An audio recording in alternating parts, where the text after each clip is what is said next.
Anthropique va trop vite, Anthropique est trop déterminé, ça va très très très vite et je pense que toutes les boîtes dans l'IA devraient s'en inspirer, devraient faire la même chose et aller de l'avant parce que en fait c'est vraiment la définition je pense de la startup qui a le moins de process internes, enfin qui a de moins de process internes qui vont ralentir sa productivité et du coup ils sont là en train de déployer des nouveautés, des mises à jour, etc. Et je trouve que c'est vraiment ça le principe même d'une startup. Dès lors qu'on a des process à la rallonge qui vont bloquer les initiatives de chacun, qui vont bloquer les déploiements, etc., c'est fini, on n'est plus dans la startup. Et je pense qu'Autrempic, ils sont vraiment dans un modèle où ça va très vite, ils déploient, j'ai l'impression que tous les jours il y a une nouvelle feature, ça va peut-être tellement vite. Donc il faut s'accrocher, il faut s'adapter. Et surtout, ça montre que dans le monde de l'IA aujourd'hui, ça va extrêmement vite. Donc il faut se former, il faut suivre l'actualité, il faut, bref, se mettre à jour au fur et à mesure. On va parler d'une nouvelle feature qu'ils ont sorti, qui s'appelle Remote Control.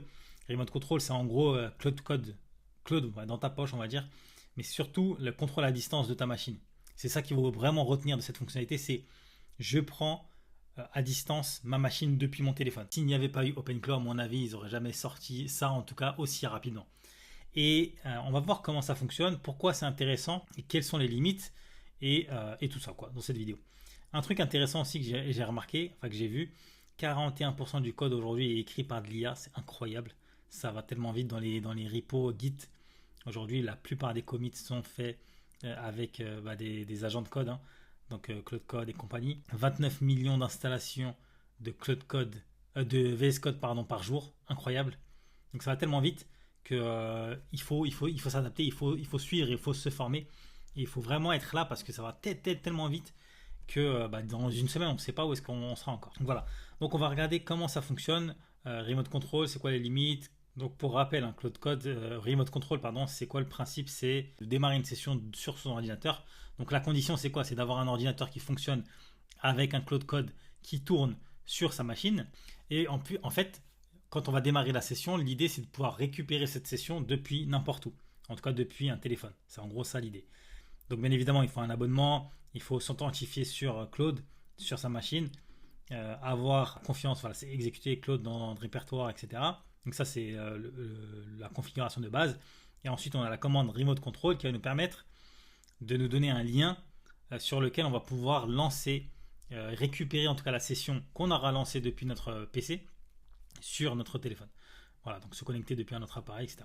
Je vais faire la démo pour que tu comprennes correctement à quoi ça correspond et quelles sont les limites et les enjeux de cette fonctionnalité. Donc voilà, ici j'ai ma session Cloud Code qui tourne, d'accord, avec mes identifiants, etc.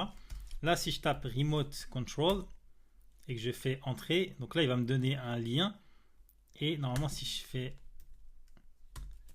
normalement, on pouvait faire espace échanger. J'aimerais bien avoir en fait plutôt un QR code. Voilà, là, je vais faire show QR code. Donc là, j'ai un QR code. Ce que je vais faire maintenant, c'est que je vais scanner ce QR code là avec mon téléphone. Ok, mon téléphone qui est là. Je vais scanner ce QR code. Je le fais en live comme ça, tu pourras voir. Et je vais arriver sur mon application Cloud Code, enfin Claude sur mon téléphone. Et là, je vais écrire un message et on va voir si on voit le message ici dans la session. Voilà, donc là, tu es là, je l'ai écrit depuis mon mobile. Donc ce qui est intéressant, c'est que là, depuis mon mobile, je vais pouvoir piloter mon Cloud Code qui est sur ma machine. Donc je vais avoir accès également à tout ce qu'il y a sur ma machine. Donc la condition, bien sûr, c'est que je laisse ma machine fonctionner avec Cloud Code qui tourne, la session qui tourne, etc. Et donc là, je suis en train de parler avec lui via mon téléphone et lui, il est sur ma machine. Là, l'intérêt de ça, c'est que, par exemple, si j'ai des process, moi, par exemple, je lui avais demandé de faire des recherches sur des vidéos YouTube, etc. Donc je vais pouvoir lui demander de continuer à faire ce travail pour pouvoir générer des scripts. Et ce qui est bien également, c'est qu'il va prendre l'entièreté de la session, du coup avec l'historique.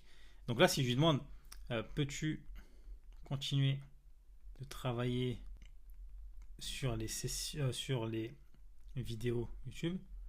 Voilà, on va voir mon message qui est arrivé, okay, que j'ai envoyé depuis mon téléphone. Et là, il va dire, ok, donc laisse-moi consulter mes notes. Il va récupérer sa mémoire, etc. Parce que là, j'ai clear la session, j'ai nettoyé le contexte. On va voir s'il arrive à retrouver ses petits. Non, il ne retrouve pas ses petits tout simplement parce que j'ai clear le contexte, ce qui est normal. Mais ça fonctionne quoi. En gros, l'idée, c'est de se dire, Si par exemple je démarre une session, je suis en train de bosser sur un projet, voilà, j'ai travaillé sur un projet de développement d'application par exemple, et que j'ai envie de continuer à travailler parce que Claude va me demander de répondre à certaines questions, de valider son plan de développement de l'application, etc., etc. Toutes ces questions-là auxquelles j'ai besoin, il attend de moi des confirmations, et ben, je vais pouvoir lui le répondre même si je ne suis pas en face de mon PC. Je prends mon téléphone, je vais dehors, je fais un café ou un rendez-vous, et je vais pouvoir continuer la session de travail directement depuis mon téléphone.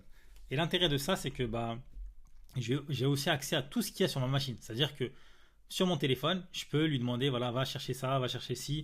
Donc là, par exemple, il a trouvé des trucs, je vais lui dire, non, je vais lui dire, trouve-moi des idées de vidéos YouTube, par exemple, sur l'IA. Donc voilà, par exemple, si j'utilise Claude Code pour pouvoir faire de la recherche de nouveautés, de vidéos, etc., bah, lui, il le fait très bien. Ok. Et je pense que c'est même un service qui peut se commercialiser, hein, d'avoir cette techno. Pourquoi? Parce que n'importe quelle personne maintenant, je dis n'importe quoi, je donne un exemple, un chef d'entreprise, peu importe, un responsable qui a besoin d'avoir accès à son PC, ou en tout cas aux fichiers qu'il y a sur son PC, pourrait euh, du coup, il pourrait utiliser Cloud Code pour pouvoir accéder à l'entièreté de sa machine depuis l'extérieur. Et ça permet d'avoir un truc vraiment puissant parce que bah là, c'est une grosse concurrence directe à OpenClaw justement. Donc on est sur les mêmes fonctionnalités quand même.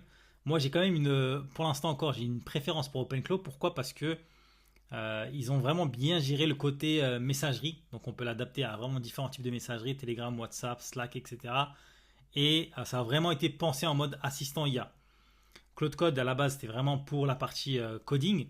Ça commence à se démocratiser avec notamment Claude Cowork sur bah, toute la partie marketing, research, financière. Il y a plein de modules et plein de skills qu'on peut utiliser. Donc Claude commence à devenir un outil un peu plus aussi généraliste, hein, même si à la base c'était vraiment orienté quand même vachement développement sur cette partie-là. Mais c'est intéressant parce qu'il s'adapte, parce qu'il réagissent, on va dire, aux nouveautés qu'ils voient sur le marché. Donc c'est un move intéressant. Si je reviens ici sur mon schéma, donc voilà, donc avant, le problème de ça, c'était qu'avant, on devait bosser directement sur le terminal. On n'avait pas le choix que de bosser depuis le terminal et depuis de bosser sur son PC. Donc je devais avoir mon PC, le trimballer un peu partout. Aujourd'hui, avec le remote control, j'obtiens mon lien de ma session et je peux bosser depuis n'importe où. Et ça, c'est le gros avantage. Ok.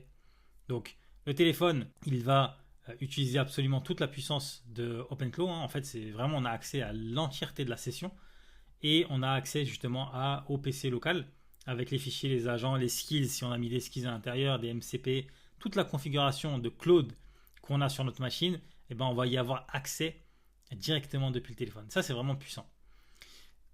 Pour le setup, petit rappel, hein, donc il faut au moins un plan pro max, pour pouvoir accéder à Claude, faire le login, faire le trust sur le workspace et enfin faire la commande remote control. Un truc intéressant, important aussi, c'est de ne pas partager forcément l'URL, hein, de la session parce que dès lors qu'on partage l'URL, il y a quelqu'un, enfin on pourrait potentiellement avoir accès à votre machine. Donc ça c'est vraiment, faut vraiment faire gaffe parce que finalement l'idée c'est de pouvoir scanner le QR code et avoir accès directement à Cloud Code sur ton PC. Donc tout reste en local, hein, parce que là on bosse sur la machine, hein. On bosse sur la machine, donc tout reste en local, les skills, etc. Mais du coup l'inconvénient c'est que le PC doit rester allumé avec le terminal ouvert, etc., etc. Il y a quelques règles, hein, il y a quelques limitations, hein, si on revient aussi ici. Voilà, limitation, une seule session distante à la fois. Ok, donc ça c'est aussi intéressant. Le terminal doit rester ouvert. Si votre machine reste allumée mais incapable d'atteindre le réseau pendant plus de 10 minutes environ, la session expire. Voilà. Donc c'est tout ce qu'il faut prendre en compte.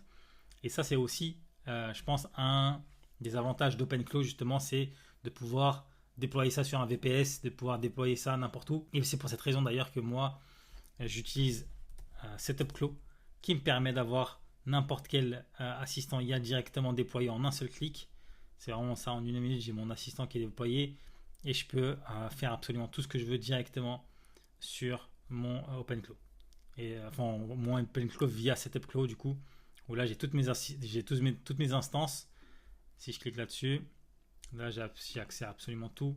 Et j'ai ma team d'agents qui est prête à bosser pour moi avec tous leurs détails, etc. Donc voilà, je mets le lien quand même dans la description pour pouvoir utiliser Setupclaw. Et je te mets également le lien pour la documentation Cloud Remote Control. Donc voilà, j'espère que ça t'a plu. N'hésite pas à rejoindre Setupclaw. Je trouve que c'est vraiment intéressant comme app. Et surtout, n'hésite pas aussi à rejoindre la communauté pour les personnes qui veulent apprendre encore plus des techniques de l'IA et surtout rester à la page parce que ça va très vite. Et surtout également, je vais en parler de plus en plus sur cette chaîne, comment monétiser justement ces astuces et ces techniques d'IA que pas beaucoup de gens maîtrisent, hein, parce que ce qu'il faut vraiment connaître et savoir, avoir en tête, c'est que beaucoup de gens parlent d'IA, mais il y a peu de personnes qui maîtrisent vraiment. Donc c'est intéressant pour toi de te former et c'est très bon signe déjà que tu sois sur cette vidéo. Je te dis à très bientôt pour une prochaine.